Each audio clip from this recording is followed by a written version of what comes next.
Olá, esse é mais um Politiquei, o podcast para descomplicar a política em Goiás e para você. E essa noite, onde nós estamos aqui nos estúdios gravando este programa, é uma noite muito especial, porque é a primeira vez que nós recebemos uma candidata a deputada estadual pelo PT em Goiás, Marina Santana. Olá, Marina, seja muito bem-vinda ao podcast Politiquei. Muito obrigada, eu estou aqui muito feliz com vocês. Esse lugar é lindo. Quem puder ver, eu já tinha visto e tinha printado ali do Instagram. Então, muito bonito, muito bacana, muito bom gosto. E o Politiquei também é uma palavra incrível. Então, eu estou muito feliz de estar aqui com vocês, além dos sorrisos de vocês, do bem-estar de estar aqui, ainda sabendo que falar de política no podcast é uma coisa que me agrada muitíssimo. Então, eu já agradeço a vocês. Imagina, nós que ficamos aqui felizes com a sua presença, né? E hoje, participando do teu programa, convidado muito especial que está aqui conosco essa noite, Raimundo Alves, meu grande amigo. Raimundo, seja muito bem-vindo. Eu estou até sem fala, né? É mesmo? Mas por quê, Raimundo? Diante dessa formosura, né? Dessa pessoa maravilhosa que a gente conhece há muitos anos, né? Das histórias do PT, né? Das histórias de luta. Sim. E é um prazer enorme estar contigo aqui, viu, Marina? E eu da mesma forma, eu só estou me sentindo em casa num lugar que eu venho pela primeira vez. E eu que sou o privilegiado da noite, né? Do lado de duas personalidades essa noite, Raimundo, que é um diretor de cinema muito renomado, inclusive, Raimundo. Obrigado pela sua participação.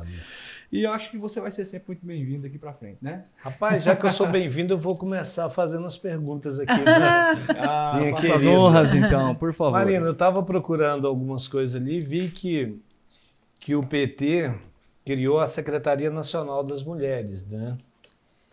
Que lançou a segunda edição desse curso de formação de comunicadores populares. Assim, como é que é esse processo todo? Os partidos políticos têm que prestar atenção, né, Raimundo, a como é a composição da sua base, da sua direção e da sua representação nos espaços de poder. E, de fato, o PT tem tratado desse assunto e não tem tratado assim de modo negligente, não. Nós não somos muitas a pleitear e nem muitas a estar nos espaços de poder, Carlos. Mas, na verdade, há um trabalho de há muitos anos e nós somos metade de qualquer direção partidária do PT. Nós fazemos questão de fazer um trabalho de formação, tanto que hoje tem muitas jovens que são vereadoras eleitas na última eleição, inclusive jovens negras, o que para nós é uma alegria muito grande, porque tiveram acesso à universidade, fizeram bom proveito desse acesso com o ProUni, com o FIES, com as políticas públicas do governo federal nos governos do PT.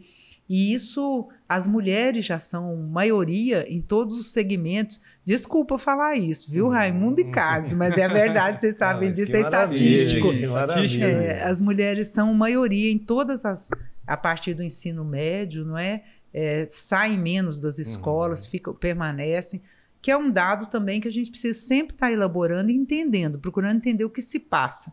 Mas também no mestrado, também no doutorado, nas graduações. Então, essa mulher que está se preparando desse modo, ela também precisa estar partilhando os espaços que são importantes, seja no mercado de trabalho, entrando também nos espaços, vamos dizer assim, mais disputados, né, de uma empresa, como também na área pública. Então, o trabalho que a gente faz, até tem um segmento, um projeto dentro do PT que chama Elas por Elas. E a gente, você viu isso, né? Então, e a gente está preparando até um seminário para essa semana e depois, em sequência, nós vamos fazer também no interior. Vamos fazer na cidade de Goiás e depois em Canudos, com mulheres que são do partido. Então, é maravilha, porque Canudos, no caso, para quem não sabe, é o assentamento, né, de Palmeiras, que é um assentamento bastante rico em presença de pessoas que procuram uma formação maior. Então, o PT sempre cuida disso, mas não é também porque alguém resolveu nos dar isso. A gente fica na luta para conseguir garantir que tenha. Não é fácil. Acho que na política é tudo assim, é uma disputa. Existe disputa por recursos em todos os aspectos orçamentários, na política em geral é assim, né? E existe disputa também dentro dos partidos, porque se trata de poder de fala, Sim. poder de presença. Então a gente faz isso aí dentro do PT. Que bacana, assim, Muito porque bom. fortalece o coletivo, né, das comunicadoras e já prepara essas mulheres também para as eleições, né, que estão Exatamente. chegar, né? Marina, Exatamente, Raimundo. Obrigada por perguntar. para dar até continuidade aqui nesse bate-papo, Marina, eu queria, na verdade, conhecê-la e apresentá-la também ao nosso público, né? A Marina, ela já é um nome conhecido dentro da política goiana, ela já foi vereadora, deputada, né? Então eu queria entender, e sempre que ouço falar em teu nome, né, existe um vínculo com o PT, né? Você sempre foi do PT, Marina? Como que você começou a sua vida pública, né? Enfim, eu gostaria que você se apresentasse então também, essa carreira, essa trajetória política, né, que você traçou até aqui. Muito obrigada por dar essa oportunidade. Quando tinha 17 anos, eu tive... vamos dizer, eu olhei o que estava acontecendo no mundo, porque eu fui criada, diferente de vocês, são mais jovens que eu fui criada no meio da ditadura militar. Sim. Era um silêncio absoluto, não tinha ninguém, vamos dizer, revolucionário na minha família que pudesse me contar o que estava acontecendo no submundo da ditadura civil-militar que nós tivemos aí a partir de 64. Então, quando eu fiz 17 anos, eu estava vendo aquela movimentação ali do metalúrgico chamado Lula, e realmente foi o que me chamou primeiro a atenção. Eu não sabia que aquilo podia existir aqui no Brasil. Entendi. Aquela multidão de gente ouvindo ele falar, não tinha nem microfone, falava... Ele falava... Era meio megafone, meio as pessoas repetiam e era aquela multidão chegando naquelas conclusões que ele chegou. Então, assim, isso me chamou muita atenção. Em seguida, eu entrei na faculdade de Direito. Sim. E fui militar. Não tinha vínculo com o Partido Trabalhador, porque ele não existia ainda naquele momento. Mas o que me chamou a atenção mais, eu tive essa oportunidade, que eu sou eternamente agradecida ao que hoje é a PUC, Sim. era o CG, eu entrar em várias áreas de estágio e de extensão da universidade. Então, logo comecei a ir para os bairros de Goiânia. Então, minha formação é essa, é a partir de direitos humanos e a partir de direitos das pessoas. Então, eu fui para os bairros ajudar pessoas a fazer suas associações, a resistirem à grilagem de terra aqui nas nossas periferias da cidade de Goiânia. Uma coisa gravíssima. E depois veio o Jardim Nova Esperança em 79, outubro de 79, fui para lá também. Então, minha formação é muito baseada nisso. Eu fui para as cadeias também, num grupo de direitos humanos. Fiquei 4 anos indo em tudo quanto é delegacia de polícia e tal. Eu conheci as famílias dos presos, conheci os presos, gente pobre das periferias, jovens, muito jovens, geralmente negros. Naquela época e hoje também. Isso tudo sem partido ainda. Sem partido. É porque eu tive essa oportunidade que foi incrível.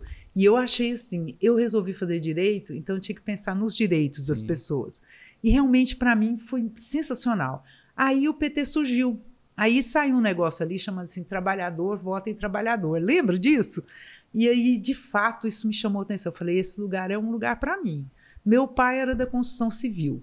A minha mãe, eu ajudava a vender roupa e Avon. Então, eu falei, esse é o meu partido. E eu fui, e eu nunca me filiei a outro partido. Entrei nele. Entrou no PT em que ano, Marina? No PT, eu me filiei em 83, mas participei da campanha de 82. Entendi. Como militante, pedindo voto na rua. E aí, para mim, aí entrei na Pastoral da Terra, Carlos, para assim, sintetizar um pouco, aí eu fui conhecer o campo, porque eu nasci na cidade de São Paulo, mas vim para cá tão pequenininha, então eu sou mega urbana, né? Aí eu fui conhecer o campo, eu fui ser advogada de lavradores em área de disputa de terra. E aí eu conheci tanta coisa que eu jamais conheceria se eu não tivesse pisado nessas condições, né? Conheci, não sabia que existia, não sei, em filme, não sabia que existia jagunço. E aqui em Goiás eu vi muito jagunço. Eu não sabia que existia algum tipo de polícia que se emitia como jagunço. E aqui em Goiás eu vi. Nos meus primeiros anos de exercício profissional. Eu vi gente sendo torturada na minha frente, né? E pessoas idosas e tal. E gente sendo ameaçada. Então, isso daí fez o meu entendimento do que é direito das pessoas e do que não é.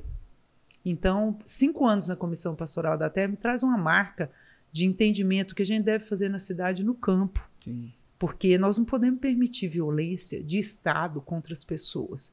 E também o nosso país é tão grande, existe um latifúndio tão profundo no nosso país. Outros países desenvolvidos fizeram reforma agrária, o nosso país não fez. Então, permaneceu com uma situação em que nós poderíamos não ter 19 milhões de pessoas passando fome hoje, mas nós temos. Nós vamos entrar agora nesse assunto também, que eu acho que é importante e relevante aqui para esse tema. Mas, no entanto, eu gostaria de voltar um pouco aí sobre a sua trajetória, né? Então, depois disso tudo, você se tornou vereador em Goiânia, foi o primeiro cargo eletivo que você participou, eleição também, fui da primeira bancada do PT, em 88, nós fomos eleitos. Entendi. No ano da Constituição Federal, nós fomos eleitos, a primeira bancada, junto com o Darcy Accorsi, a mesma bancada. Mordaça? Essa daí foi em 86, a do Darcy. Eu trabalhei nessa campanha. Você trabalhou? Tinha 16 anos. Ele ganhou a eleição em 85. Ganhou. E aí, aquela eleição... 86? Em 85. Ele não ganhou, né?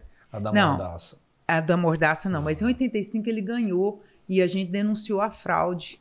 Ele perdeu a eleição na fraude, mas ele ganhou a eleição em 85.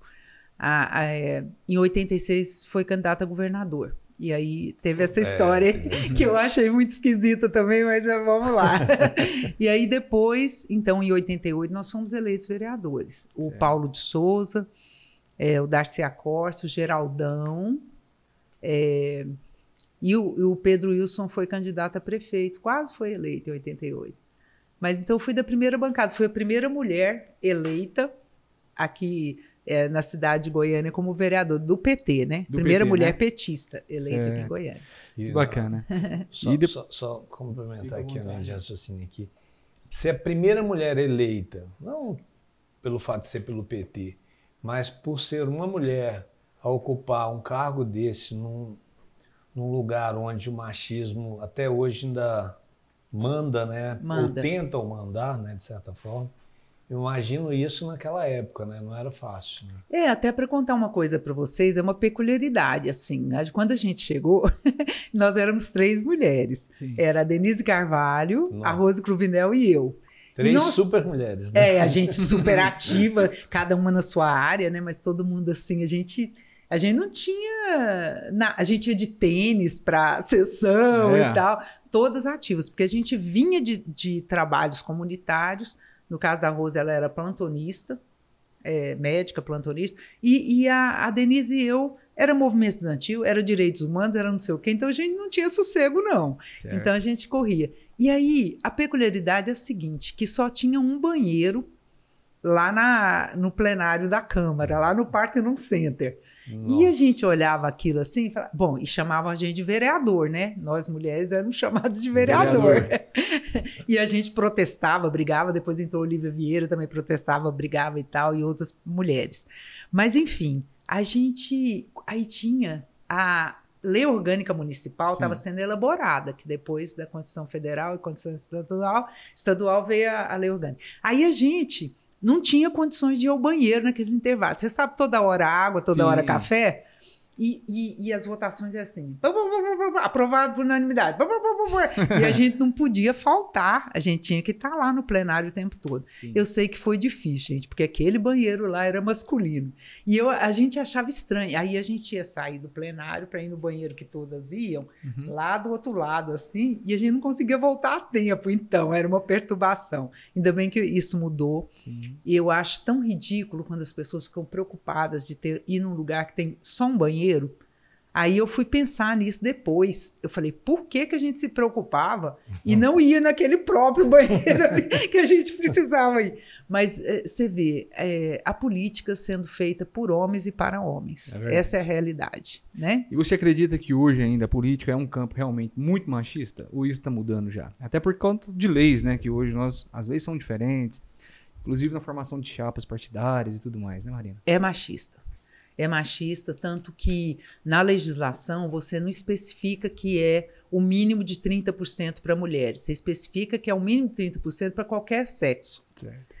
E, no entanto, o problema é achar 30% de mulheres, porque os partidos não incentivam, os partidos não se movem para poder ter o número de mulheres e dar a formação necessária, no caso, para que as mulheres alcancem a condição por igual. E tem mulheres fantásticas com uma formação maravilhosa em todos os partidos. Mas isso não ocorre ainda, viu? São poucos. Eu acho, o PT tem essa característica. Convivi com a bancada grande do PCdoB também na Câmara Federal. Então, alguns partidos, principalmente os mais progressistas, cuidam um pouco mais. Mas os demais não são assim. Pra você ter uma ideia, a Dilma foi muito criticada, foi o momento que eu estava lá, a Dilma foi muito criticada por colocar ministras com uma característica mais técnica um pouco e não indicada pelos partidos. Sim. Ela falou, porque senão não vai ter mulher, porque os partidos não indicavam mulheres. Ela tinha sido eleita a primeira presidenta, ia ser presidenta sozinha, em termos de gênero, Sim. não ia ter mulheres, e mulheres competentíssimas, capazes. Uma das mulheres é a Gleice, que depois entrou em outro período, apontado pelo PT, no caso. Mas, assim, os partidos não apontam mulheres. É Mariana, raríssimo. Mas isso Raríssimo. você vê que é um problema só de machismo ou a sociedade também, às vezes, não está preparada para votar em mulheres? Eu digo por uma questão não só do campo político, né, mas social, no sentido de não ver sendo representada ou ver a mulher como uma autoridade política. Qual é a sua visão a respeito disso, Mariana? É o patriarcado. Nós vivemos sob o signo do patriarcado. Tudo isso que você falou é verdade, assim, na minha compreensão. Porque ter essa visão machista não é propriedade dos homens. É uma sociedade que é machista. Ela é misógina também. Ela tem horror de ver uma mulher exercendo ponto hierárquico superior às demais pessoas. Então, nós vivemos com isso, nós precisamos mudar isso. Tem legislação. Eu participei no Congresso, aliás, fiquei assim... Foi muito importante para a minha compreensão de Brasil, inclusive, participar da CPMI da violência contra a mulher, porque era o Senado e a Câmara Federal. Sim. E, no fim, eu participei de uma comissão que me ensinou muito também, porque a gente andou pelo Brasil. A gente foi ver IML, foi ver rede de apoio às mulheres, etc. O não investimento do Estado brasileiro, dos estados locais, das unidades da federação. Mas eu coordenei uma das 3 comissões dessa CPMI, que foi a de legislação, que tirou, por exemplo, apresentar sobre feminicídio. E tudo isso aí. Aí eu percebi muito, muito como as pessoas reagem sem entender do assunto. Por exemplo, a gente fala feminicídio. Sim. É um assassinato de mulher pelo fato dela ser mulher. Aí as pessoas, homens e mulheres, falavam assim, mas por que essa distinção? É tudo ser humano. Todos os dias morre gente. Todo dia morre gente. Aí eu falo, não, mas aquela pessoa assaltada ali, foi um casal que foi morto no assalto, não foi por gênero, então tem que ver pelo fato de ser mulher. Então existem questões que são levantadas levianamente para não compreensão do que acontece. De fato, a violência contra a mulher é também violência de gênero, é violência política de gênero, no caso dos partidos políticos. As mulheres não têm as mesmas chances que os homens, principalmente quando são partidos tradicionais, que já têm aqueles homens que fazem política há muito tempo, conhecem os corredores da política e não partilha para que as mulheres possam entrar. E eu estou falando mulher de modo genérico, mas nem é justo, porque eu estava vendo um artigo esses dias, a autora escreveu assim, que as mulheres têm um teto de vidro acima delas na política. Sim. Mas as mulheres negras têm um teto de concreto. Que eu achei assim, muito feliz essa observação, essas imagens. Porque aí a mulher negra, então, ela simplesmente é despistada para que ela não tenha espaço, mesmo com toda a retórica acontecendo no país de que é preciso acabar com o racismo estrutural do país, né? Sim. Então, de fato, existe uma dificuldade das mulheres estarem em condições de igualdade, porque não estão, na hora das disputas políticas. Sim. Aí tem gente que fala, mas Marina, você já foi candidata a governadora, já foi candidata a senadora. Eu falei, pois é, exceção confirma a regra, né? Está citando isso porque, de fato, é uma exceção que confirma a regra. No PT, nós temos deputados federais, temos deputada estadual, temos pessoas no Brasil inteiro, vereadoras negras, mas por que a gente lembra disso na hora da discussão? Porque a exceção confirma a regra. No país, isso não é. A Assembleia Legislativa aqui, ela tem 2 mulheres e 39 homens. E se eu dissesse para você, a Assembleia Legislativa de Goiás tem 2 homens e 39 mulheres, como vocês reagiriam? Assim, eu falo vocês, nós, né? Como a gente reagiria, né? A Câmara Municipal de Goiânia, 30 homens e 5 mulheres. Sim, como reagiria se falasse, são 30 mulheres e 5 homens? Então, não existe igualdade e os números provam, não precisa nem buscar muito. Né? E essa desigualdade, ela não vem, por exemplo, às vezes a gente está falando aqui, mas os homens são muito... Mas é uma desigualdade geral mesmo, porque não vem só da classe masculina.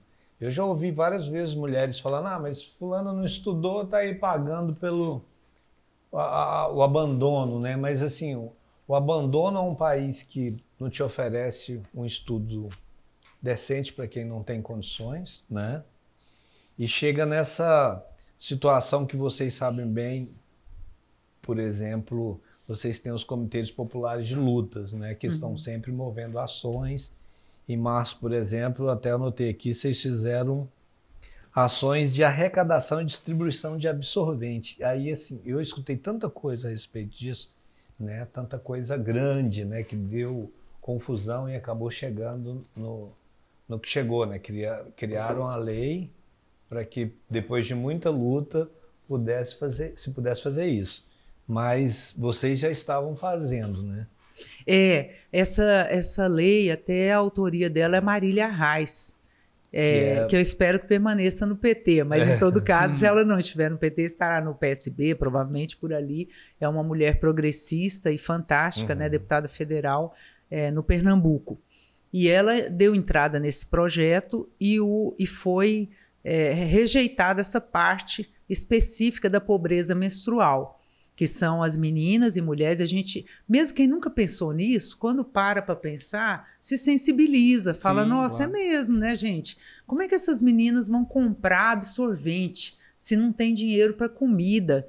As meninas adolescentes deixam de ir à escola por causa da falta de absorvente. Eu que sou mulher, aí eu pensando assim, né? Há muitos anos eu parei, gente, quem não tem absorvente, como é que faz? Porque a menina ir para a escola sem poder se proteger, é uma coisa tão degradante, sim, tão absurda, mesmo, né? Humilhante. Aí, assim, você fica ali para o deboche, às vezes, dos colegas, sim, que não entendem, e você não tem coragem de enfrentar a situação. É a última a sair da cadeira da escola, ou nem vai, porque às vezes a menstruação chega de repente, você não Exatamente. Tem como, né? Então, aí o Bolsonaro recuou de última hora. Recuou porque estava havendo uma divulgação. O presidente da Câmara e do Senado já estava indignado de ter que lidar com a negativa. Com a negativa de um projeto óbvio e que não custa nada para o país. O que é que custa uma coisa dessa? Aí você vai agravar a saúde mental das pessoas, porque uma pessoa, uma menina, uma mulher que, além de estar passando necessidade de outros itens da sua vida, ainda tem que passar uma situação dessa, de exposição pública da sua vida pessoal e de vexame, né, humilhação e tudo. Sim, sim. Então, de fato, o Bolsonaro recuou de última hora porque não tinha apoio de ninguém para ele para vetar uma coisa dessa, que é uma vergonha, gente. Me desculpe, mas é uma vergonha. Se alguém está ouvindo a gente e gosta do Bolsonaro, é uma vergonha. Deveria repensar isso daí só nesse item, porque não tem o menor sentido alguém poder, alguém privar mulheres, crianças, adolescentes, né? Eu falo 11 anos. A menina fica, às vezes, menstruada com 10 anos de idade. Então, assim, se atingir esse contingente de pessoas sem nem corar, não tem vergonha, né? Eu penso mais ou menos assim, viu, gente? É exatamente o que eu estou falando aqui. Perfeito. E é um tema já que eu tinha aqui destacado para a gente conversar, que é sobre realmente... A gente está muito envolvido aqui com o tema feminino, né? Também pela sua presença, é claro, tem autoridade para falar sobre isso. E você destacou muito bem agora a importância da mulher na política, né? Precisou de uma mulher com a sensibilidade né, de conhecer de fato a necessidade também de uma sociedade, de uma população, para elaborar um projeto de lei, né, onde apresenta ali uma solução, vamos dizer assim, para este problema. Para este problema que, na verdade, atinge realmente milhares e milhares de pessoas. Mas eu vou ser honesto contigo, né? Eu, como homem e tudo mais, nunca na minha vida havia me atentado a um problema como esse. Então, isso de fato reforça, né, no meu ponto de vista, a importância da mulher realmente dentro do campo político, como em qualquer outro campo, né? Mas, Marina, endossando mais um pouco sobre essa questão aqui do empoderamento das mulheres, o que exatamente esse tema abrange? O que quando essas mulheres, né, que estão em luta de mais empoderamento, entendeu? Na verdade, querem de verdade essa igualdade, né, com os homens dentro da sociedade e o que mais?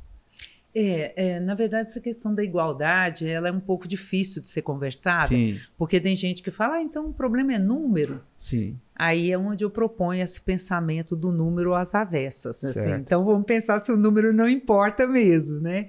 Mas tem a questão numérica, que é a estatística, Sim. e que nos escancara, que joga na cara da gente a realidade. Mas tem também a questão da democracia, mesmo a democracia representativa, que é o modelo que, digamos, a gente tem aqui no país hoje. Sim. A democracia representativa, ela está em prantos. Está em prantos por vários motivos. E um desses motivos é a não participação igualitária das mulheres, que somos, né, 52% do eleitorado e da população, dos negros e negras, que são 56% da população, das comunidades indígenas, que aí não se mede por número, mas se mede pela importância de sua cultura e da sua condição humana, não é, de povos indígenas. Quilombolas, para citar, separando um pouco da pauta de negros e negras somente, mas os quilombolas que também têm a sua própria cultura. Onde estão essas pessoas nos lugares de poder? Sim. Aí, poder, não estamos falando da exibição, do orgulho, sim, ou de dinheiro, nada disso. É assim, se tem uma democracia, ela só sobrevive se as pessoas que estão em todos os lugares também estejam ali, com a capacidade naqueles espaços de levar suas posições, seu olhar, sua demanda. Território nacional, nós temos 15% de mulheres apenas dentro da Câmara Federal e arredondando, temos um máximo de 15% nas casas legislativas do nosso país. Tem uma exceção ou outra, mas é realmente exceção. Então, 15% para 52%, que é a nossa presença, não é? É sinal que a gente não aprendeu a dar a importância devida à democracia. Sim. Né? E é necessário, então, assim, vocês devem ter visto um livro de 2 americanos que falam sobre a morte da democracia, porque as democracias morrem, né? E num dos itens ali, eles falam como os estados do Sul, outros também, dos Estados Unidos, mas especialmente os estados do Sul, como eles foram impedindo ao longo do tempo a participação de pessoas negras para votar. Sim. Porque as pessoas negras estavam ascendendo à condição de parlamentares. Então não é uma coisa qualquer. Aqui no nosso país nós já não pudemos, mulheres votam há muito pouco tempo, né? Em 32 foi oferecida a possibilidade também de ser candidatas, embora algumas mulheres tenham saído disso e tenham feito isso no Rio Grande do Norte, né? No nosso Nordeste. Sim. Mas assim, há muito pouco tempo nós votamos, pessoas analfabetas que não votavam, pessoas sem posses não votavam. Então, a democracia ela só pode ser concebida como tal, mesmo a representativa, se todos os segmentos da sociedade tiverem suas demandas presentes e procurarem. Aí você tocou vocês dois tocaram nessa questão da pobreza menstrual. Sim. Que as mulheres é que iam descobrir como tratar de uma situação dessa, exatamente, né? Buscar política pública. Então é disso que se trata. Nós sabermos que as coisas estão acontecendo e como devem ser cuidadas. E não é que, de repente, 2 pessoas, um homem e uma mulher, vivem juntos ali a vida inteira e têm pensamentos diferentes, têm ideias diferentes, têm posições diferentes.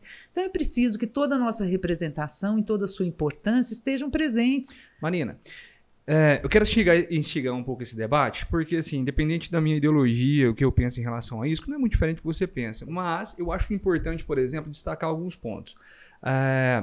Hoje, será que essa representatividade feminina não é muito inferior ao masculino, por exemplo, ao homem, né?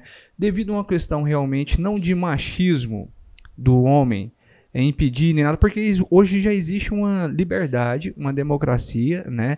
Mas não seria mais um problema, às vezes, de falta de lideranças, vocações femininas? Porque uma autoridade política, né?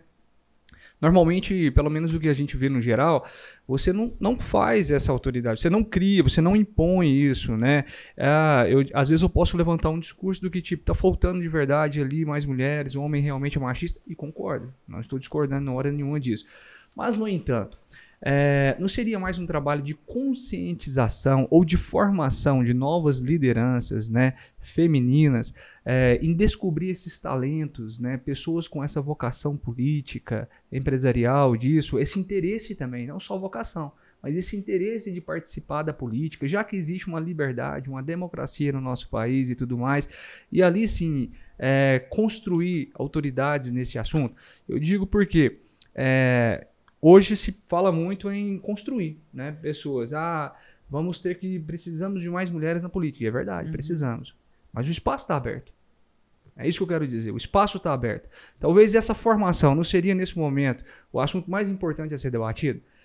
Qual é aquela palavra que a gente usa dentro da visão liberal a respeito de iguais oportunidades e que as pessoas que têm que resolver individualmente? Sim. Qual que é aquela palavra para entrar numa empresa, para subir num cargo?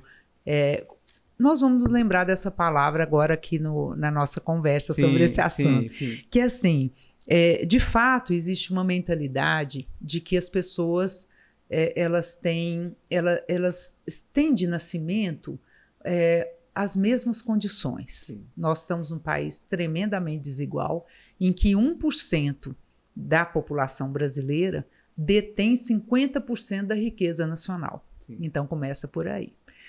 Então, você já pega uma parte desse 50%, dessa riqueza nacional, e você pensa como está distribuído isso, a riqueza que todo trabalhador e toda trabalhadora produz, como nós, sim, como Gari, como alguém que esteja, um médico, alguém que esteja em algum lugar trabalhando. Então, essa riqueza ela é totalmente não distribuída, não vou falar mal, ela é não distribuída. Concentrada. As pessoas recebem, exato, as pessoas recebem, em geral, até você pode olhar, quem recebe R$3.000 já é considerado quase rico dentro do IBGE. O que é uma coisa sim, incrível. É verdade. Então, significa que a nossa desigualdade ela é tão profunda sim, que não há de se pensar em igualdade de acesso ou de oportunidades, como também é um termo liberal que é utilizado. Não existe essa possibilidade de você achar que as pessoas elas já nasceram naturalmente em igualdade de condições, porque não é verdade. Pé de igualdade. Não tem pé de igualdade, não é? E então a pessoa, todos nós já vimos aquele desenho que o pessoal coloca ali. Aí então alguém está olhando para o lado de lá do muro que tem um jogo de futebol lá. Sim. E o outro é baixinho, então ele não alcança o outro lado do muro para enxergar. Sim. Ele só vai alcançar se alguma coisa for feita, meter uma cadeira ali para ele subir em cima e etc. Então não tem como comparar as condições sociais objetivas. As mulheres elas sofrem um empobrecimento concreto quando elas se divorciam. Sim. Ou quando elas são mães, chefes de família. Elas têm os filhos, os pais vão cuidar da sua vida, em regra, não é? E as mulheres ficam ali com seus filhos. Por isso que tem política pública que joga a titularidade da casa popular para a mulher. Porque ela, em geral, é estatístico isso também, ela fica mais em casa, ela não vende a casa no primeiro momento, né? Ela fica ali para poder ter um abrigo, para ter um lar. Da mesma forma, com relação às pessoas negras.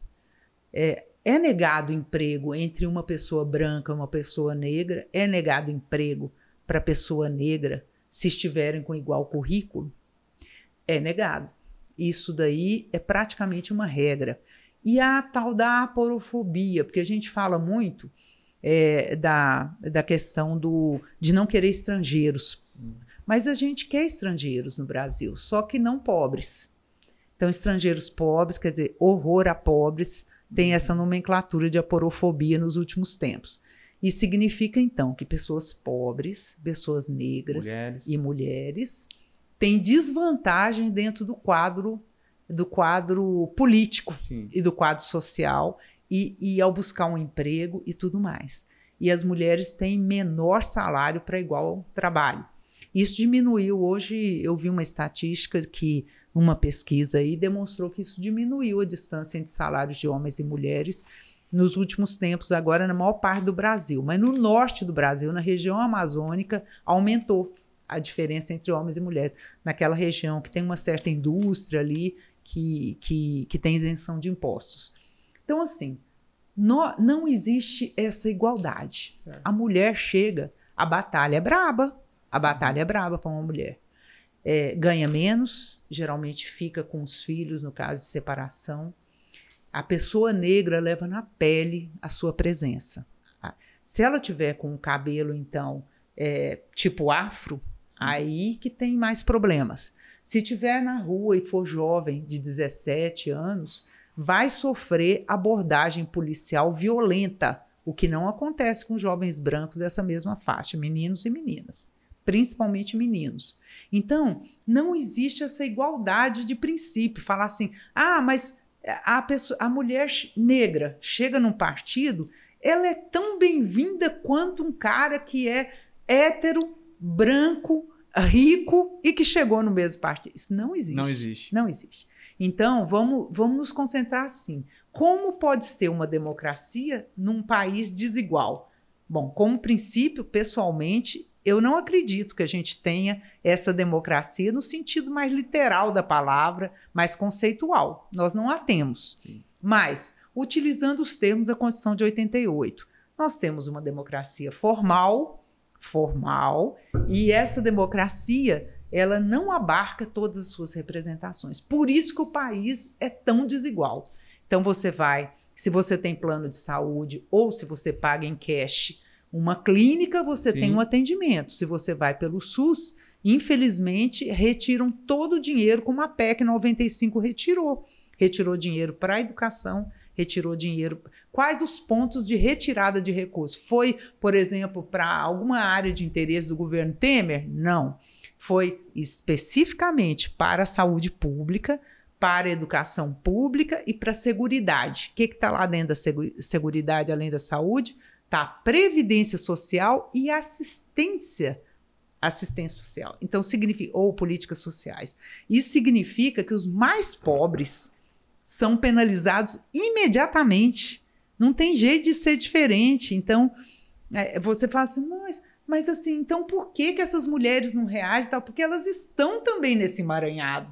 Nós, mulheres, fazemos parte do emaranhado, vocês, homens, fazem parte do emaranhado. O que nós temos que fazer é agir para que o país caminhe no sentido de menor desigualdade, para que a gente possa consertar essa dívida terrível. E assim, concluindo essa questão, as mulheres indígenas estão dentro de uma realidade indígena que continua um genocídio. Há 522 anos, 522 anos, desde que é colonizado, o Brasil ele comete um genocídio indígena que continua expressamente pelo governo atual federal, expressamente pelo roubo de madeira da nossa Amazônia. Todos os caminhos ali são assim, enfiar garimpo lá dentro, então fazer permanecer. E tudo ilegal. Não tem nada disso que seja legal, mas é aceito pela sociedade. Então vem aí a penalização, né? E pela escravidão, que a mentalidade escravagista continua.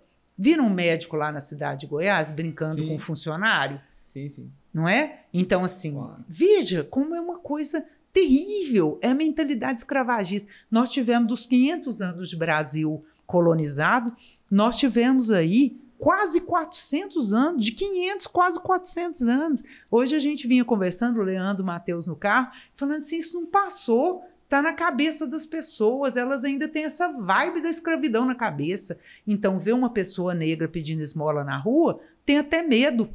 As pessoas não se condoem assim, realmente, para falar assim, pode se condoer para ir em casa buscar um saco de feijão, por exemplo, entregar lá para a pessoa, dar um brinquedo para a criança. Mas para querer justiça social já é diferente. É outro tipo de compromisso que a gente tem que ter. Tem o valor assim, ó. Tô passando a viatura aqui, na periferia, aí o cara olha para o outro e fala assim, olha lá, aquela suspeita ali, o outro vira, fala, o que é isso? Aí é líder do bairro aqui, isso aí dá mais de 120 mil votos pro comandante. E é terrível. isso, o valor que as pessoas têm, entendeu? Essas pessoas mais ligadas a movimentos de periferia, de bairro, quantos votos ela me traz, entendeu? Então, assim, esse é o valor que é dado àquele movimento. Por isso que no Rio de Janeiro, até a gente... Eu li um livro ano passado, até outras pessoas leram aí também, é do Bruno alguma coisa. Ele é um professor a respeito das milícias, a história das milícias no Rio de Janeiro. Então você vê como é que é o entrelace entre o tráfico, a milícia e a política. Então, isso daí... Andam juntos. Aliás, e a polícia, muitas vezes, compartilhando, ora com o tráfico, ora com a milícia, e ora tem sua vida própria, de investigadores, porque tem muita gente boa também. Sim. Mas esse entrelace quase institucional dessas vidas. Então, não há igualdade no Brasil. Verdade. E essa desigualdade, no seu ponto de vista, aumentou ainda mais com a pandemia, Marina? Estatisticamente, aumentou. Aumentou porque o agronegócio ganhou mais dinheiro do que nunca, ou do que sempre, digamos assim. Porque o dólar foi movimentado, né, gente, com a pandemia, cresceu. E o agronegócio não ofereceu... Eu estou falando do agronegócio pelo peso que tem aqui em Goiás, na região centro-oeste. No Goiás, né? Então, que é fator de riqueza, de divisas, e de trazer divisas para o Brasil, mas é commodity. Sim. Então, eles mais uma vez se comportaram não como quem produz alimento, mas como quem produz commodity. Então, eles venderam muito, muito, muito para o exterior, não deram 1 tonelada de alimento para o povo pobre aqui do nosso país. Não houve possibilidade, durante a pandemia, haver algum tipo, vamos dizer, algum incremento de desenvolvimento. E o investimento público, quer dizer, o Mandetta e o Bolsonaro tinham a intenção de privatizar o SUS e a educação, né? Tanto que fizeram barbáries na época da pandemia e por agora, só não fizeram mais porque entraram com ação no STF, etc., conseguiram barrar.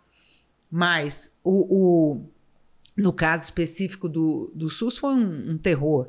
Aí o Mandetta, aí chegou a pandemia, então não conseguiram fazer isso. Mas, em todo caso... O agronegócio aqui da nossa região não deu 1 tonelada, pelo menos, que eu ouvisse falar, porque não é caridade, então não era escondido, não seria escondido. Eles só ganharam dinheiro. E no caso, por exemplo, do MST, para fazer uma comparação justa, foram muitas e muitas e muitas toneladas de alimento orgânico saído do agronegócio, de famílias da agricultura familiar, que são aquelas que pegam na enxada, certo? Sim. Não são pessoas ricas. Então, para mim, essa visualização dessa diferença de comportamento demonstra o que pensam as nossas elites e o que pensa, quer dizer, o que acontece com os pobres. Aí eu estava respondendo essa questão antes, você falou, não, eu vou perguntar isso depois. Porque assim, nós temos o quê? 19 milhões de pessoas passando fome de verdade. Indo para as ruas porque não tem dinheiro para comprar comida e nem para pagar o aluguel. Essas 19 milhões são pessoas que não têm uma alimentação por dia. Isso. Elas estão barbarizadas.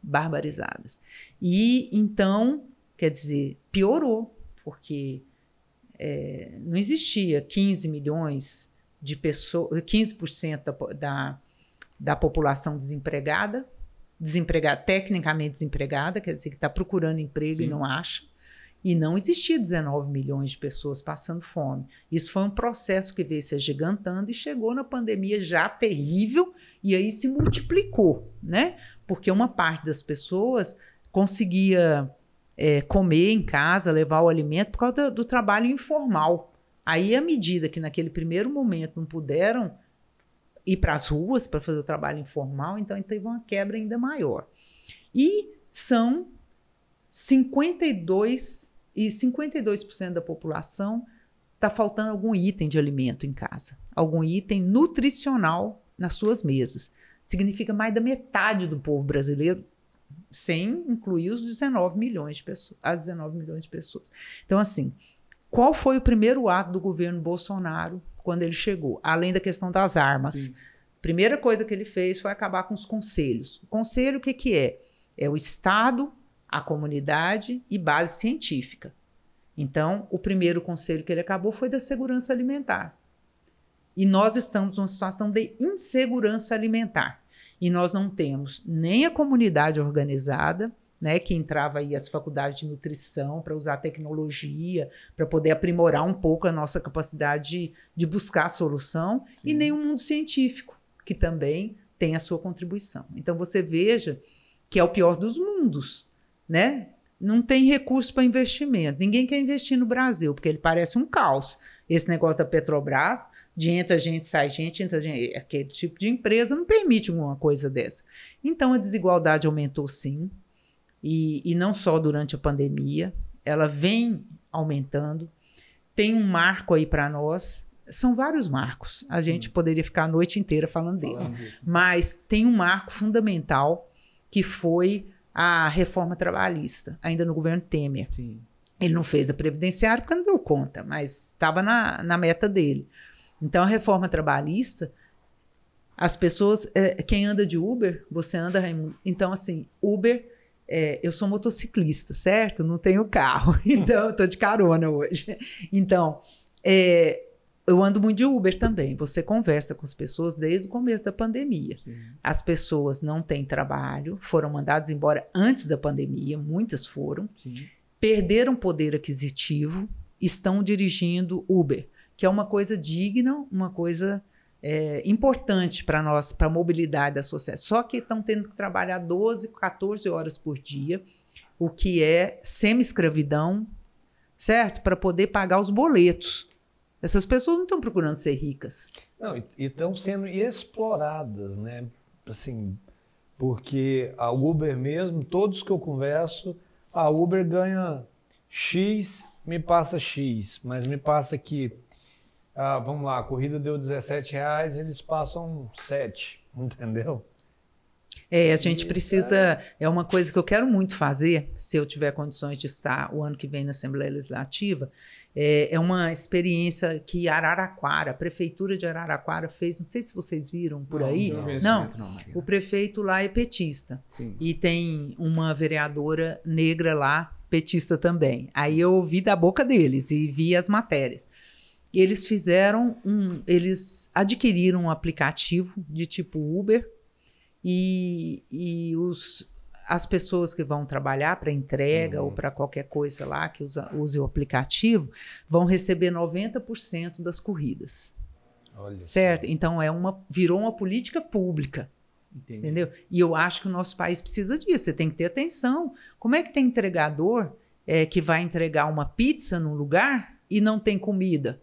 Mora longe, está de bicicleta ou está de moto, tem que trabalhar para levar o dinheiro para casa. Então, essa pessoa passa fome. Então, o Estado, seja o município, o Estado ou a União, pode ignorar uma coisa dessa? Não pode. Não pode, mas está ignorando. Então, a gente precisa tomar atitudes, né? Marina, queria entrar num assunto... É muito bom estar conversando sobre esses temas, mas são temas, de fato, que geram muita discussão e tempo, né? E o nosso tempo aqui é um pouquinho curto, desculpa. Mas queria entrar, então, num assunto com você a respeito das eleições desse ano, agora de 2022, né? Qual você é candidata, pré-candidata, nesse momento, né? A deputada estadual pelo PT.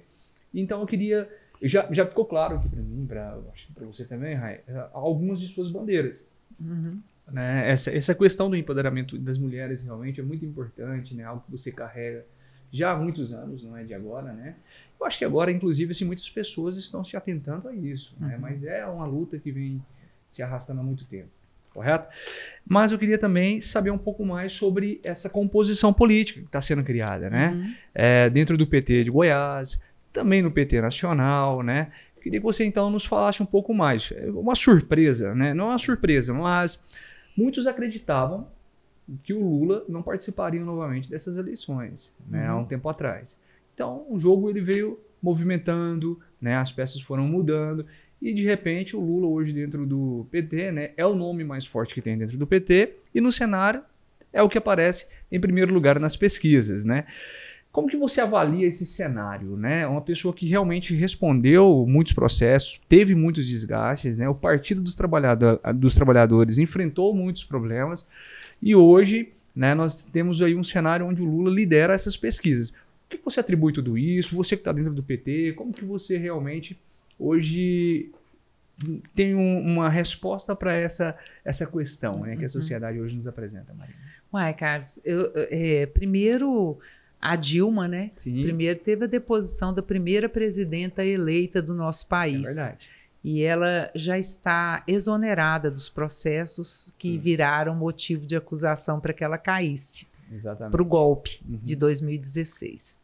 Então, essa é uma questão importante que eu acho que a história tem que registrar e nós temos que aprender com isso. A gravidade que é uma presidenta que foi candidata a senadora quando ela foi candidata a presidente em 2014. Sim. Então, acompanhei muito de perto todo esse processo e, de fato, o Brasil precisa aprender, porque se nós queremos um país democrático, ela tinha acabado de ser eleita, isso não tem sentido, né? Foi feita uma armação e as instituições participaram e a sociedade civil participou de algum modo, então precisamos aprender com isso.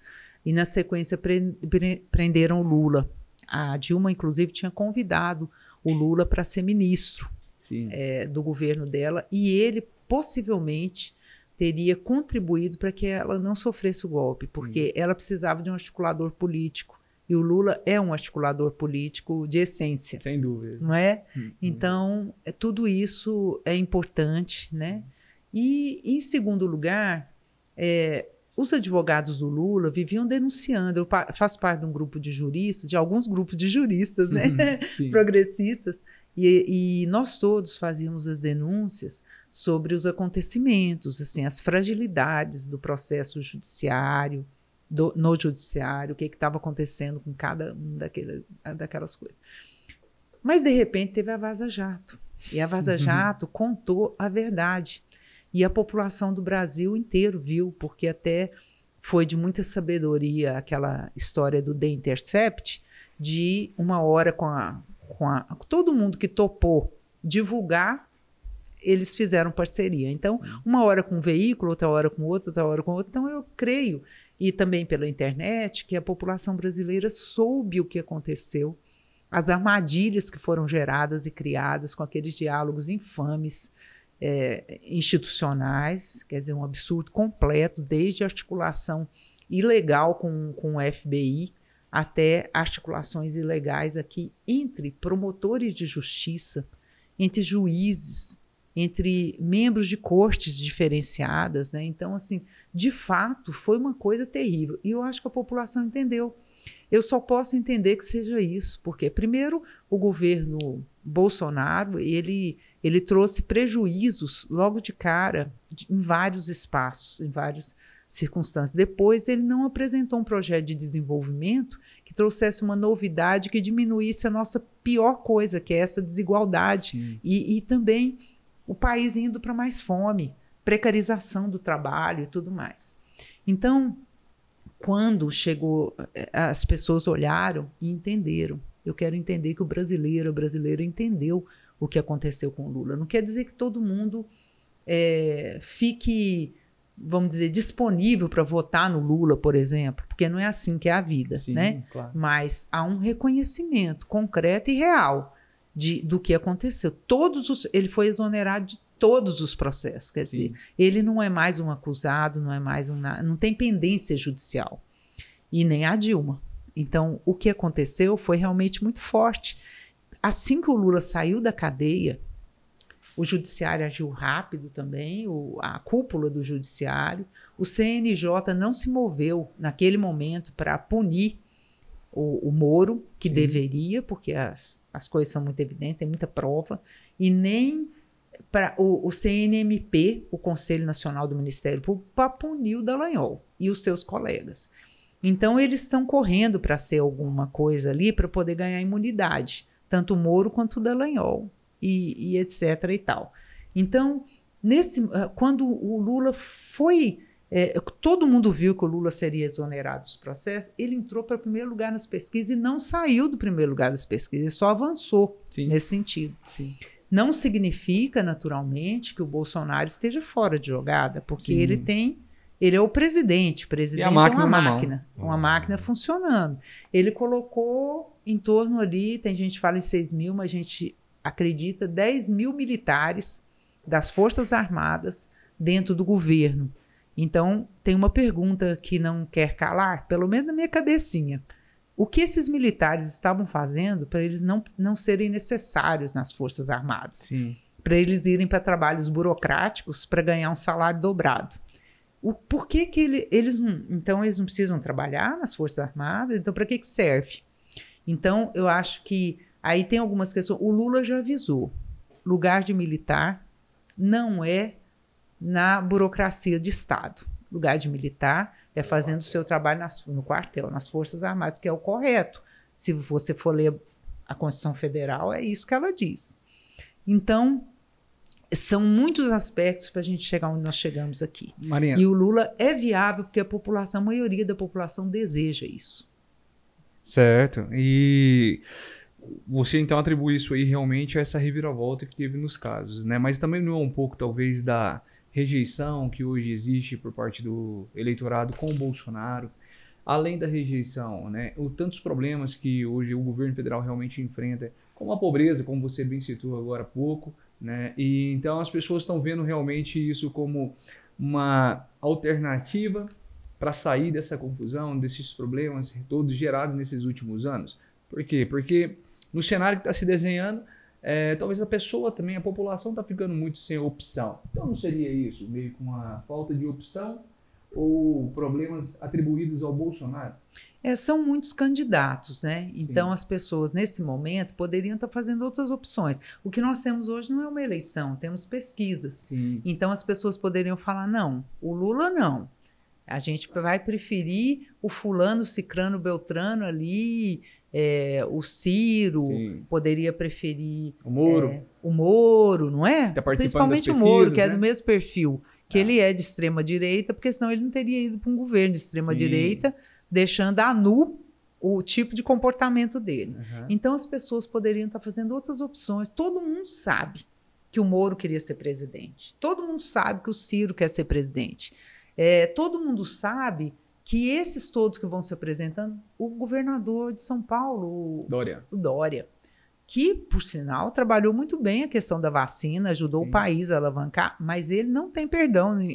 O Brasil não deseja o nome dele, né? E assim por diante. Tanto que o Eduardo Leite até saiu lá do governo para se habilitar. Mas então, se a população quisesse, ela teria outras opções. Então, eu acho que tem a rejeição ao Bolsonaro e tem a aceitação a Lula, porque outras opções tem. Se não quisessem Lula nem Bolsonaro, a maioria da população estaria optando por outro. Gente, toda eleição nós vivemos isso. Aí eu vejo o pessoal falando, está muito polarizado. Pois é, meu bem, mas o jogo é esse. Se as pessoas quisessem outro, apontariam outro. As pessoas têm conhecimento. Olha, hoje, eu acho que teve um tempo atrás aí que o povo não falava de político o tempo todo, não. Vocês estão certinho de colocar o politiquei aqui, nome, o podcast. Né? Por quê? Porque agora, todo boteco, todo churrasco de família, todo lugar as pessoas falam de política. E falam e trocam informações ou fake news. Mas que falam no assunto. Verdade. Então, assim, as pessoas estão sabendo de Lula. A maioria está dando, inclusive no estado de Goiás, no Centro-Oeste, que é um lugar de resistência. Estado mais na direita? É um campo mais progressista. No entanto, o Lula está em primeiro lugar. Uma das coisas que eu mais escuto, essas pesquisas são falsas. Beleza. Só que elas não abaixam. Elas não mudam. É uma após outra, né, Raimundo? Na mesma linha. Então, assim, como é que pode, né? Não tem... Eu acho que as pessoas falam o que desejam falar, não é? Por exemplo, tem gente... Ou que lhe convém. que lhe convém. Tem gente, eu acho que as pessoas que votaram no Bolsonaro, assim, eu estava até comentando aqui em off antes com vocês ali, eu acho que muita gente que votou no Bolsonaro e está arrependida é porque não tinha ideia do que seria, né? Mas as elites tinham ideia, né? Se eu tinha, passei um pouco de tempo lá na Câmara Federal vendo o cara falar barbaridades, absurdos, elogiar miliciano. Então, se eu tinha as elites brasileiras muito bem informadas, elas tinham também. Elite de todo jeito, política, econômica, inclusive de imprensa e tudo, pessoal que tem grandes conglomerados de comunicação. Todos sabiam, mas olha, todos preferiram do que falar em votar no professor. Preferia votar no miliciano. Então, isso daí é uma marca histórica. Eu sei que é difícil para as pessoas resolverem isso, mas é a verdade. Então, o miliciano foi eleito, certo? Um cara que não tem, é um perverso. Tem alguns que dizem que ele é um psicopata. Como eu não sou da área de psicanálise, eu vou me preservar. Então, é psicopata ou perverso. Uma das duas coisas, mas cabem bem. Ou as duas coisas, não sei.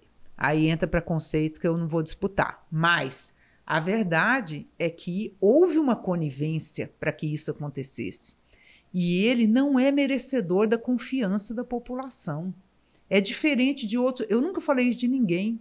Olha, eu participo de tudo e desde 17 anos de idade. Eu nunca falei isso de ninguém, mas ele não é merecedor da confiança da população. Ele é de extrema-direita, é de uma rede internacional de extrema-direita, que elegeu agora de novo, pela não sei quantas vezes já, o presidente da Hungria. E está ali com a Le Pen se movimentando de forma a dar golpe aqui, dar golpe ali, como fizeram no Brexit, como fizeram nos Estados Unidos, elegendo Trump. Sim. Isso traz marcas para nós profundas. Aí não é? Nós não queremos nos aproximar de fascismo e de nazismo. Você tocou numa parte interessante. Eu acho que o Brasil, a decepção das pessoas que votaram no Bolsonaro esperando uma mudança, pessoas que realmente não conheciam o estilo dele governar, a gente conhecia, sabia, né, do Bolsonaro, desde quando eu comecei a ver esse homem aparecer no Pânico, com aquelas loucuras todas, eu falei, gente, tanto que no dia da eleição me deu um desespero, uma crise de choro, mas tudo bem. O que aconteceu nos Estados Unidos? O Trump não foi reeleito, né? Então, eu acho que o Brasil, a partir do Bolsonaro, ele começa a criar esse tipo de comportamento, os eleitores, entendeu? Tipo, não deu, a gente tira, né? Claro que isso, quanto tempo a gente está perdendo, quanto tempo a gente vai perder tendo essa mesma visão. Mas essa necessidade de mudança, né, que o povo brasileiro adquiriu a partir do momento da Dilma. Né? Aí vem o Trump, que foi aquela coisa, nem chove, nem molha, nem cai, nem levanta. E aí vem essa coisa de tentar mudar, de tentar achar um presidente. E é isso que eu estou vendo. A sua opinião, o Bolsonaro ganhou a campanha quando recebeu o cuspe do Jean Willis ou quando ele levou a facada? Eu quero fazer, então, um parênteses, já que você me dá essa oportunidade. Eu convivi muito com o Jean Willis. E, aliás, eu nem sabia que ele era do BBB, que ele tinha sido do BBB, para ser sincera. A primeira conversa que eu tive com ele, eu me aproximei porque eu gostei do jeito dele. Ele tá lá sentadinho, eu sentei do lado dele, e papapá, e chegaram os deputados querendo tirar foto com ele. Sim. Celebridade na Câmara. Celebridade. Eu falei, que interessante, né? O pessoal querendo tirar foto com ele, porque deputado não faz essa cortesia com outro deputado, né? Aí ele falou, você é a única pessoa dessa Câmara que não sabe que eu fui BBB, né? E tal. Mas o que o Bolsonaro falou naquele momento da votação contra a Dilma, fazendo homenagem a um torturador reconhecido e julgado pela justiça brasileira, o único, o Ustra. Esse cara, ele inoculava, está registrado na história, anistia e tudo mais, ele inoculava rato na vagina de mulheres sendo torturadas. Ele chamava crianças para ver suas mães sendo torturadas, para fazer a mãe falar o que eles queriam que falasse. Ele era uma pessoa da pior estirpe possível, um torturador. Onde é que já se viu um parlamentar falar de um torturador como se fosse um herói, não é? Então, para falar a verdade, falando nisso simbolicamente, acho que o Brasil deveria ter cuspido nele. A Câmara Federal deveria ter processado ele. Se a gente tivesse em outro momento, isso teria acontecido, provavelmente. Mas aí estava aquele tumulto em cima para poder dar o golpe na Dilma. Isso daí foi engolido, certo? Mas o país deveria ter cuspido nele. O país deveria, e eu estou falando simbolicamente, naturalmente, não sou a favor que ele morra sufocado de cuspe, não. Sou a favor que ele pague nas penas da lei, sim, não de outro modo. Então, então, aquilo ali não deu elemento, vamos dizer, de massa, voto, simpatia de massa para ele. As pessoas que nem viram direito, não entenderam, estava muito tumultuado o momento. Mas ele deve ter acenado, nesse momento, para a extrema-direita mundial. E veio ter o apoio para fazer as fake news, para montar o escritório do ódio, já naquele momento em diante. Ele virou um cara de interesse da extrema-direita, porque ele elogiou um torturador. E a extrema-direita apoia torturadores, apoia tortura, apoia o abuso do Estado sobre o cidadão. Então, o momento marcante foi realmente essa homenagem. A facada. Ele fez essa homenagem e tudo, mas o que trouxe voto para ele, sem dúvida nenhuma, quer dizer, isso aí eu acho que o momento da homenagem ao torturador chamou a atenção de determinado segmento da extrema-direita e da elite oportunista que, infelizmente, nosso país tem. Agora, a facada tirou ele dos debates. Eu jamais gostaria que alguém sofresse um ato de violência. Não, claro que não. Claro que não, para ninguém. Mas tirou ele dos debates. E como ele seria incapaz de ganhar pontos do Haddad num debate, então isso o beneficiou. O país não conheceu o cara que eles estavam votando. Sim. Uma parte do país ficou benevolente, com dó do fato da facada. E o cara que deu a facada, pelo que tudo indica, estranhamente ele não foi, vamos dizer, linchado ao dar uma facada e o Bolsonaro rodeado dos seus adeptos, que gostam de andar armados. No entanto, a pessoa que deu a facada, eu vi uns documentários sobre isso, tem razão. Como é que um cara dá uma facada com uma faquinha daquela, uma faquinha inexpressiva, não usada por matadores, digamos assim, dá uma facada no meio de uma multidão apaixonada pelo mito e gente que gosta de andar armada. E ele foi retirado de lá, foi protegido fisicamente e hoje ele é visto como alguém que tem deficiência mental.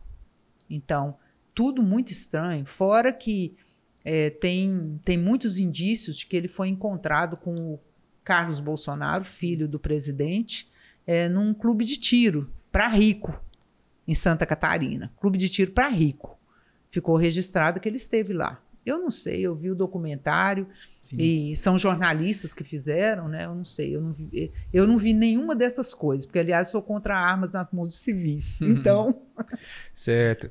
Marina, nós estamos aproximando aqui do final do programa e queria voltar ao assunto aqui para um cenário mais regional, um bate-bola rápido mesmo aqui. Queria uma avaliação sua, por exemplo, do governo Caiado, né? E hoje, nesse cenário aqui, vai fazer...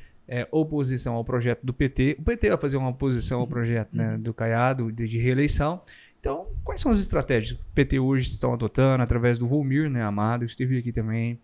Nosso agradecimento pela participação, que ele nos concedeu a honra aqui de uma excelente entrevista, por sinal. Mas, queria entender, então, da sua parte, né, essa chapa que está sendo formada, essa frente também de oposição que o PT está trabalhando, né, em relação ao Caiado e também ao Bolsonaro. Não é isso? Está sendo formado aqui, inclusive com as conversas aí com o PSB, através do Zé Elito também. Então, você pode nos falar rapidamente um pouco sobre isso, Maria? A primeira coisa é com relação ao Bolsonaro, bem rapidamente. hoje não é só o campo da esquerda que quer o Bolsonaro fora do poder. É inclusive uma gama de liberais, de pessoas que têm uma tradição de MDB, de PSDB. Aqui em Goiás tem autoridades municipais que são de outros partidos e que vão votar no Lula. Então, se movimentando para tirar o Bolsonaro pelos danos causados às suas próprias populações. Então, para mim é corretíssimo. Nós temos que fazer uma aliança para que o país seja privado da presença da extrema-direita no poder. Nós não podemos aceitar isso, porque a extrema-direita está significando fome, tudo isso que a gente conversou. Não tem um projeto de desenvolvimento que melhore o país, né? O projeto é esse mesmo, de acabar com as riquezas nacionais e desrespeitar a soberania nacional, desrespeita a Constituição de manhã, à tarde, à noite e de madrugada também. Então, isso daí não nos serve.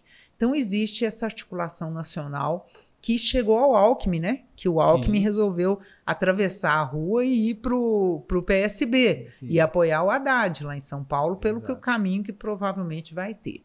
Então, esse quadro nacional nos traz para o quadro local também.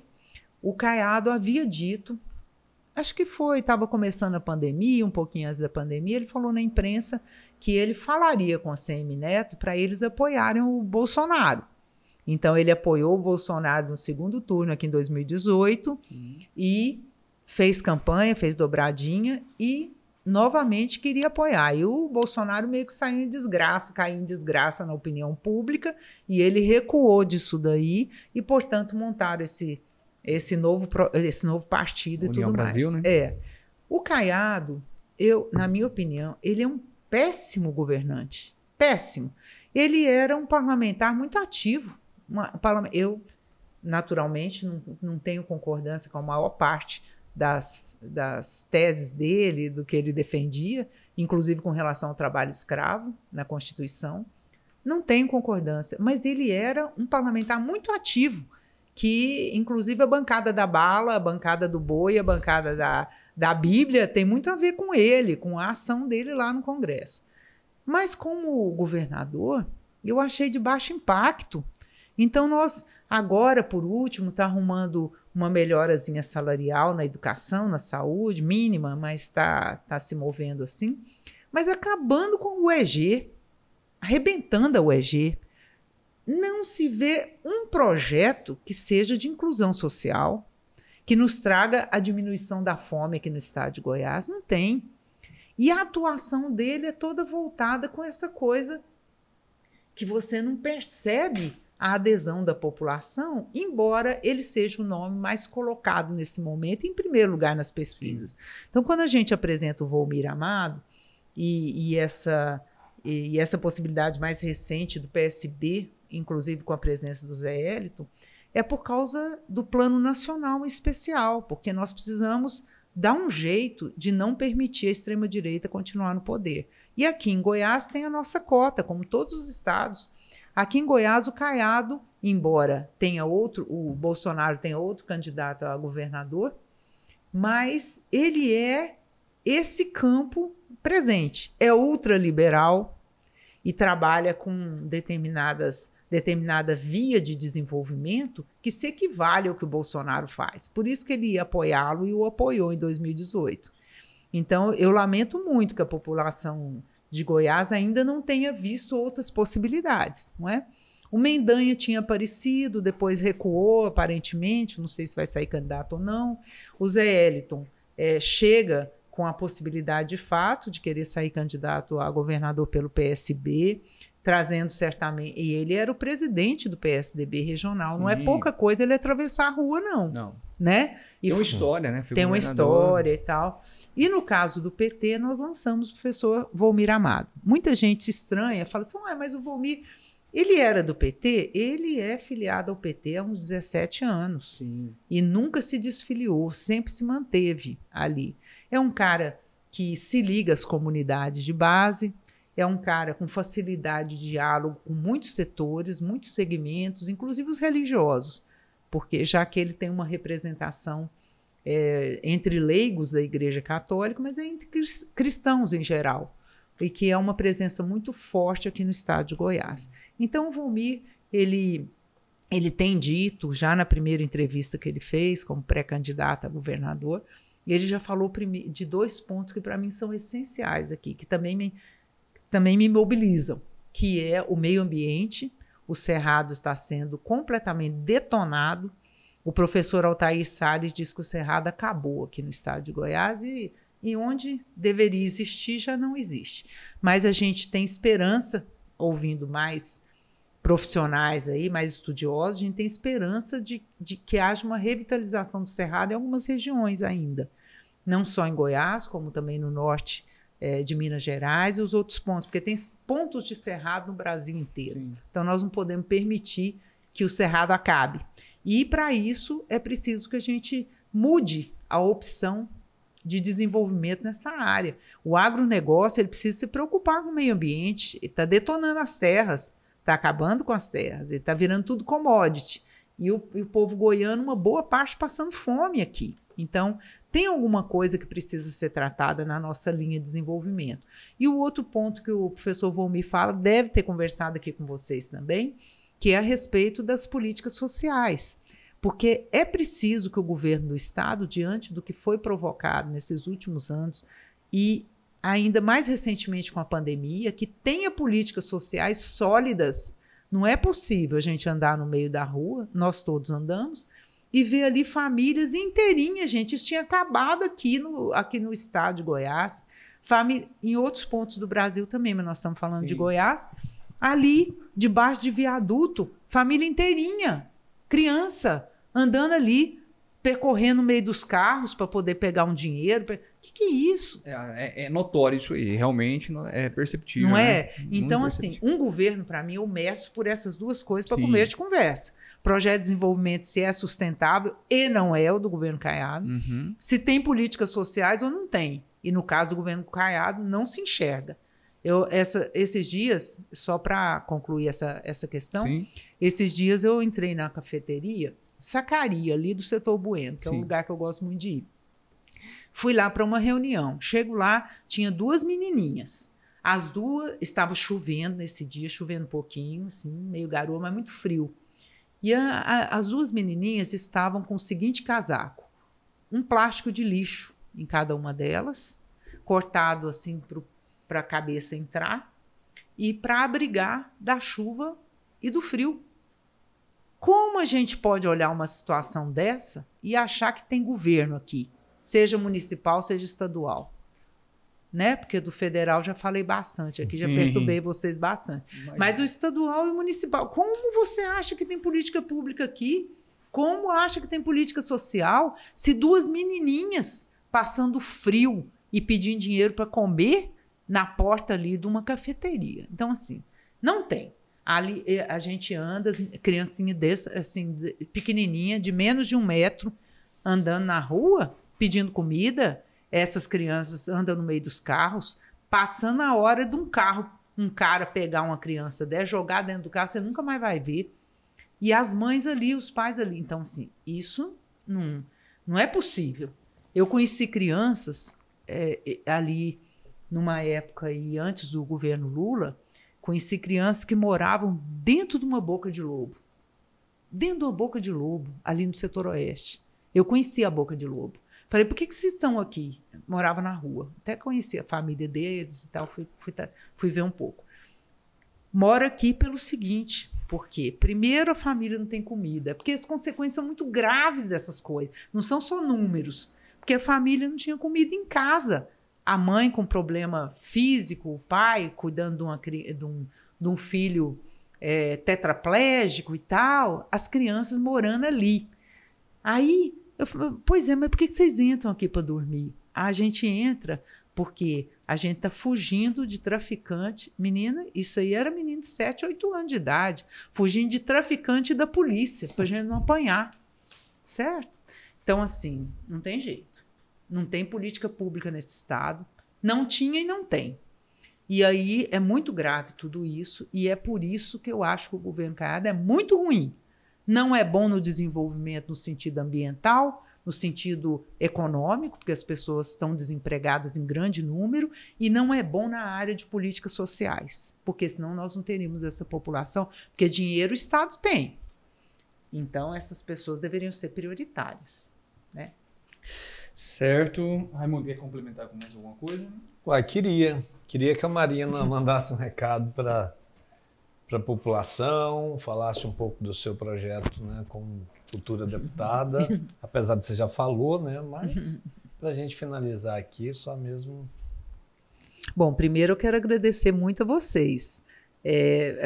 Assim, recebida com tanto carinho, respeito. Eu não sou uma parlamentar nesse momento, e é de muita alegria vocês abrirem um espaço para a gente aqui, e nesse lugar lindo, maravilhoso, que vocês estão de parabéns, que eu só desejo sucesso.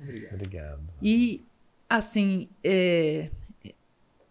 às vezes eu até me repito nesse sentido, mas eu quero pedir perdão por isso, mas eu quero me repetir agradecendo a sua pergunta, Raimundo. Quando eu tinha 17 anos, como eu contei para vocês, eu entrei na política, nem era partidária, mas depois virou partidária também no mesmo sentido, por causa dos direitos humanos. O motivo de me fazer permanecer e até ser candidata novamente são os direitos humanos. Então, os direitos humanos dentro do que uma instituição pode fazer, né, de defesa disso. Aí, para mim, isso daí tem todos os lugares tá relacionado. Os direitos das mulheres, o direito das pessoas de não sofrerem perseguição por raça ou etnia ou religião, o direito das pessoas comerem, terem um lar, terem um lugar para morar com dignidade, poderem estudar, terem acesso à saúde, terem acesso ao esporte, ao lazer, à cultura. Isso tudo é super necessário. Isso não é um adereço, não é um brinquedo, é uma necessidade. Então, o motivo de eu estar saindo agora, me apresentando ao partido como pré-candidata a deputada estadual, é porque eu quero contribuir para a gente sair da situação que a gente se encontra e a gente passar para um outro patamar. Hoje uma jornalista, me lembrou que uma vez o Draulas Vaz, vocês se lembram dele? O jornalista de esportes, Draulas Vaz. Ele pediu para ela que votasse em mim. Já faz muito tempo, ele faleceu. E aí eu me lembrei, e até comentei com ela no Facebook, que ele chegou para mim e falou assim, Marina, porque ele era muito conhecido sobre esportes, jornalismo de esportes. Ele falou assim, esquece um monte de coisa que o povo fala aí na área pública sobre esportes. Cuida da iniciação esportiva, porque isso não é para poder localizar atleta, não. Deixa isso para quem é especialista. O dinheiro público tem que ser investido para que as crianças tenham saúde, tenham atenção, tenham um psicólogo para ver se a criança está muito agressiva, está muito retraída, porque às vezes ela está sofrendo violência em casa. Ele falou um monte de coisa e eu jamais vou me esquecer disso. Tanto que, como deputada federal, fiz um projeto de lei que abrange essa questão.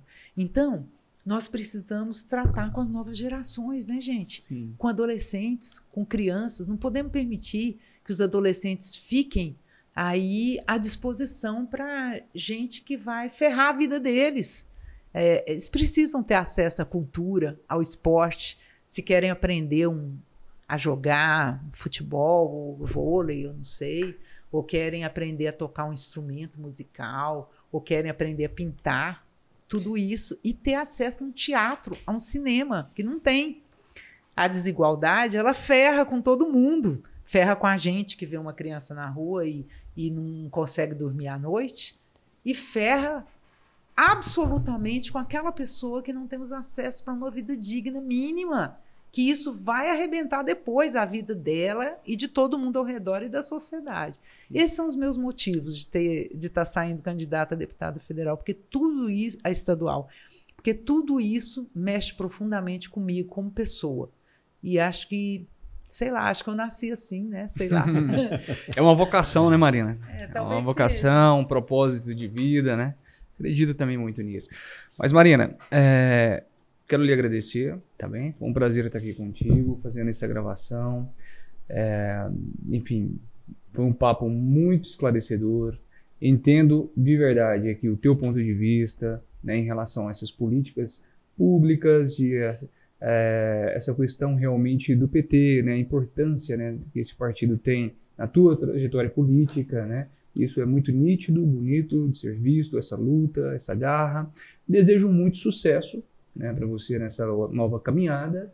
É uma eleição realmente muito difícil, né, de ser disputada, eleição para estadual aqui no estado de Goiás, mas da minha parte desejo muito sucesso, espero revê-la em breve, inclusive como candidata, não como pré-candidata, mas como candidata, falando um pouco mais sobre as suas propostas efetivamente, né, para a população goiana, que estão com certeza cada dia mais politizadas, né, entendendo mais do assunto e querendo saber, né, o que de fato a Marina, como deputada estadual, poderia fazer de diferente, né, do que está sendo feito hoje ali dentro da Assembleia Legislativa. Foi um prazer, muito obrigado pela sua participação e mais uma vez, se você quiser então agora falar diretamente para o teu público que está assistindo aqui agora, neste momento, né, fica à vontade, mas da nossa parte está encerrado. Muito obrigada a vocês, obrigada à sua equipe de apoio, as pessoas que estão aqui ajudando, agradeço também o Matheus Ferreira e o Leandro Pereira que estão aqui me acompanhando hoje. Bom, gente, eu peço a vocês que estão aí, de repente ouvindo no carro, em casa, ou em qualquer lugar, ou às vezes fazendo uma caminhada, ou que estejam nos vendo aqui por vídeo, que a gente assuma a responsabilidade do que será o Brasil, do que será Goiás a partir do ano que vem. Que a gente não deixe para as outras pessoas resolverem as nossas demandas. E eu acredito muito numa democracia que seja participativa. Vamos construir nesse sentido também a participação das pessoas nas decisões públicas, seja em conselhos, seja em todos os lugares onde nós possamos ter acesso, né, que a nossa Constituição permite. Então, um abraço carinhoso para vocês, meus agradecimentos, amigos. Obrigado. E agradecimento de coração. Eu fico muito feliz de estar aqui com vocês. E um beijo para vocês que estão aí ligados na gente. Legal. Muito obrigado. Muito obrigado mesmo, então, mais uma vez. Obrigado, Rai. Obrigado, Carlos. E obrigado, Marina. Ficamos felizes também com todos vocês que estão nos acompanhando. Que vocês possam, então, se inscrever em nosso canal, compartilhar esse vídeo com aquelas pessoas que, de fato, têm interesse no que foi discutido, né? Nos sigam nas redes sociais, tanto no Instagram, no Facebook. E até a próxima. Vamos para as próximas aí, com certeza, com grandes candidatos também a essas próximas eleições e outros grandes bate-papos aqui nesse estúdio maravilhoso. Muito obrigado mais uma vez, Marina. Valeu, Marina.